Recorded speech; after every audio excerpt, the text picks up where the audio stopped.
Halo, kembali lagi. Kali ini saya akan mereview keunggulan dari tanaman lamtoro terambah dibandingkan dengan lamtoro biasa. Berikut kelebihan dan keunggulannya. NTT dengan kondisi hujan dan curah hujan yang tidak menentu, membutuhkan tanaman pakan yang mampu tumbuh dan berproduksi secara teratur sepanjang tahun. Hanya tanaman akar dalam yang mampu menjangkau dan memanfaatkan air tanah yang dalam dan menghasilkan hijauan pakan berkualitas tinggi sepanjang tahun. Bahkan selama kemarau ketika kebanyakan rumput dan leguminosa tidak mampu lagi menghasilkan hijauan. 9 alasan utama lamtoro taramba sangat baik untuk dijadikan sebagai pakan bagi ternak.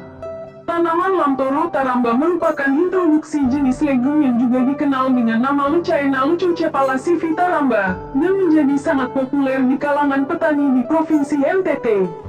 Merambatnya, penyebaran tanaman tersebut karena terjadinya proses adopsi yang cukup cepat di antara kalangan petani yang akhirnya juga menjadi perhatian pengambil kebijakan baik di tingkat provinsi maupun tingkat kabupaten dan kota di NTT.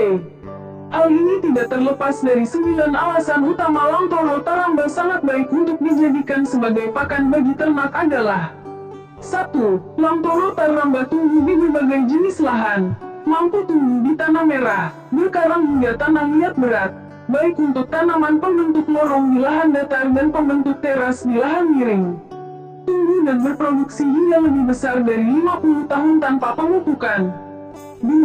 Pakan kemarau berkualitas tinggi, akar yang dalam menjangkau air tanah yang dalam selama kemarau dan kualitas hijauan. Hampir semua rumput telah mengering dengan kualitas sangat rendah.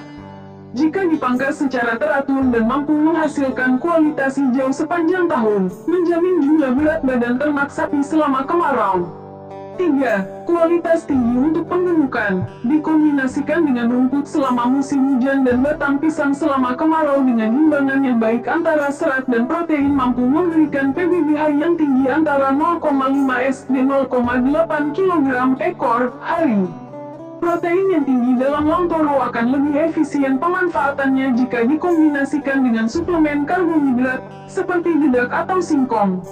4. Sebagai pakan ternak gembala dengan perakaran dalam dan batang dan mengomel yang kuat, lamtoro mampu bertahan pada rebutan ternak hingga hampir semua bagian daun dimakan ternak. Dengan pengaturan penggembalaan tanaman yang telah direnggut, semua daunnya akan mampu tumbuh kembali dengan baik. Interval 2-3 bulan perlu diatur untuk pertumbuhan kembali yang optimal. 5. Tumbuh setelah pangkas. Pemangkasan membuat produksi dari pertumbuhan kembali yang mengoptimalkan pemanfaatan udara menghasilkan kualitas selama musim kemarau. 6. Pendapatan tunai dari daun. Jika tidak ada ternak, daun lamtoro dapat dijual sebagai pakan, mampu memberikan tambahan pendapatan tunai bagi petani lahan kering dengan menjual daun segar yang dihasilkan sepanjang tahun. Hijauan dapat dijual langsung ke pasar ternak atau dikontrakkan pemanfaatannya oleh petani lain. 7. Tahan hama kutu loncat. Taramba lebih toleran terhadap serangan hama kutu loncat dibanding lamtoro lain. Hanya sedikit terserang selama musim hujan, tetapi akan cepat pulih kembali dan tumbuh dengan baik mulai akhir musim hujan. Tetap menyukai ternak sepanjang tahun. 8. Produksi benih. Saat ini dan mungkin 10 tahun ke depan kebutuhan benih untuk pengembangan masih sangat dibutuhkan. Harga benih saat ini cukup baik, berkisar Rp50.000 SD Rp75.000 per kilogram. Jika menikmati baik benih dapat bertahan 1-2 tahun dalam penyimpanan. Pelabelan dan pengemasan perlu dilakukan dengan baik.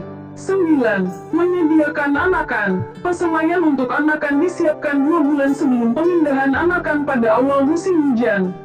Anak-anak dapat dibuat secara perorangan di rumah masing-masing atau juga secara pribadi. Anakan dapat digunakan untuk kebutuhan sendiri, kelompok atau untuk dijual kepada yang membutuhkan. Oke, demikian. Semoga video ini memberikan informasi tambahan dan bermanfaat bagi semua. Untuk jauh lebih jelasnya bisa teman-teman cari di internet atau tanya pada yang lebih berkompeten. Terima kasih, sampai jumpa lagi.